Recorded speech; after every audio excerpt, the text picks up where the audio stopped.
আসসালামু আলাইকুম। কেমন আছেন সবাই? আশা করছি সবাই ভালো আছেন। আলহামদুলিল্লাহ আমিও ভালো আছি। সবাইকে ওয়েলকাম জানাচ্ছি ফাবিয়াস কিংডমে। আজকে বানাবো মজাদার আপেল মাখা। তো আমি কীভাবে আপেল মাখা বানাই তাই হচ্ছে আপনাদের সাথে শেয়ার করব ছোট্ট একটা ভিডিওর আকারে। তো আমি ফার্স্টেই আপেলগুলো ভালো মতো করে কুচি করে দেখতেই পাচ্ছেন কেটে নিচ্ছি। তো ভালো করে আপেলগুলি কুচি করে কেটে নিতে হবে। আমি যেভাবে কেটেছি এভাবেও কাটতে পারেন, এর থেকেও বেশি কুচি করে হলেও কেটে নিতে পারেন।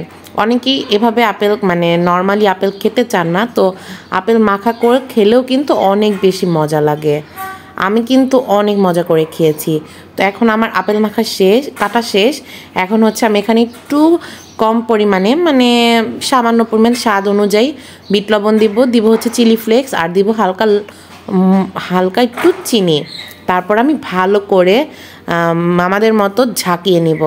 ঝাঁকানোর পরে হচ্ছে খেয়ে নেব হচ্ছে আমাদের আপেল মাখা। আজকে এ পর্যন্তই। সবাই ভালো থাকবেন।